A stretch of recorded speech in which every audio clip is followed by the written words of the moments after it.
Alright, let's see what happens. I don't want it to. They come over, way over. G'day, my name's Darryl Webb.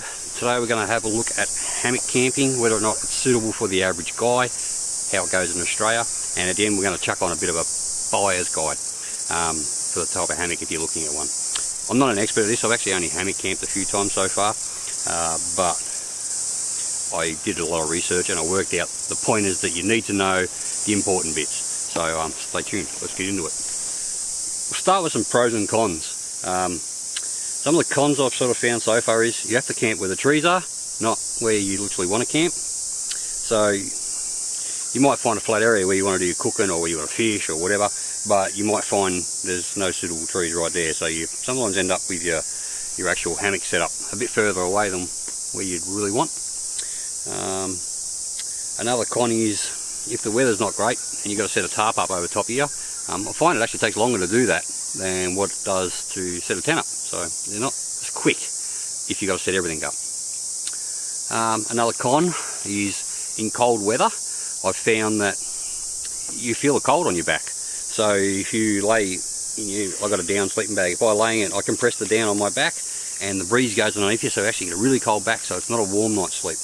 The ways to combat that are, I've actually put in my Cedar Summit self-inflating air mat. I've put that in sort of half blown up and laid that in there, and I laid on it, and that keeps you warm then. You can actually buy a proper sleeping bag, it's like a half sleeping bag that goes up on the outside. It's called an underquilt, and apparently they work quite well, but it's just something extra that's a bit bulky that I'd prefer not to have to carry. So the sleeping pad definitely works that way. That's probably about it for the cons. There's not really. I'll go to the pros. The pros are, it doesn't matter what you're over. The ground can be lumpy and bumpy, it doesn't matter, you're up off the ground. Another pro would be that it's very comfortable. If you lay at that 45-degree angle in there, don't lay straight, otherwise you're bent like a banana wrong. You've got to tilt a bit of an angle in there, and you get a nice flat lay, and then you're very comfortable. Small space, that's probably another pro too. Although again, by the time you take a tarp, yeah, the tarp's not as big as this. But that's probably about it. A comfortable night's sleep. Yeah, try that.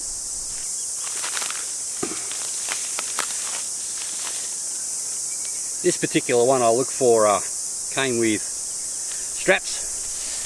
I'll put a link to this actual hammock. Helps you do it right, doesn't it? And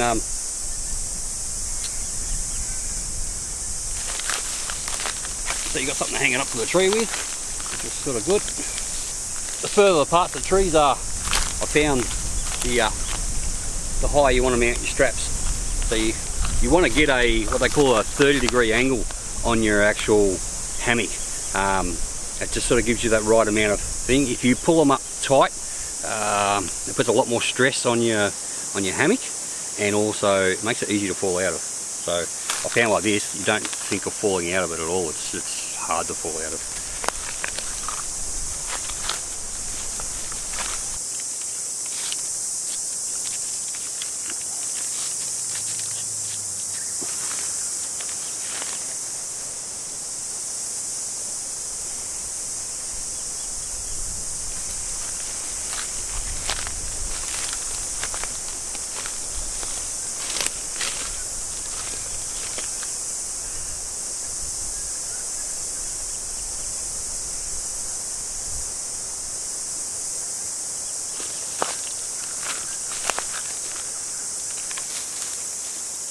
Now, one of the most useful bit of information that I worked out was when you're laying in your hammock itself.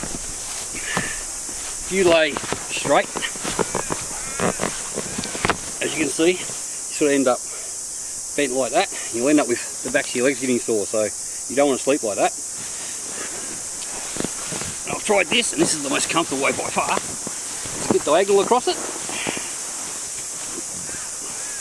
and all of a sudden you've got a reasonably flat lay, and that's worked for me. It's the way I've slept. Now, some of the things I've also learnt, you sort of feel like you slide down into the hammock a bit, and naturally you sort of think to lift your head in a bit, like to have your head higher than your feet.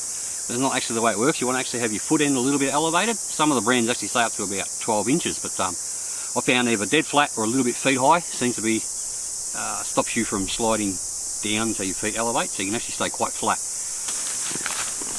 So, there's a bit of a buyer's guide.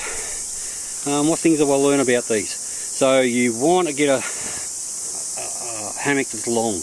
A lot of the ones you'll see online on Amazon and eBay are quite short. They're sort of 9 foot, some are even smaller. From everything I've read, about 10 foot's good for guys up to about 6 foot or a little bit over. If you're starting to get, you know, the taller end of 6 foot something, then you might want to go for an 11 foot sleeping bag, an 11 foot hammock. So you want to get it long enough and you want to get it wide enough. This particular one sold as a double. They're not meant to have 2 people in them. It's just that it's like double wide. I find it just lets you get that diagonal twist a bit easier if it's long and wide. Makes sense, I guess. What else?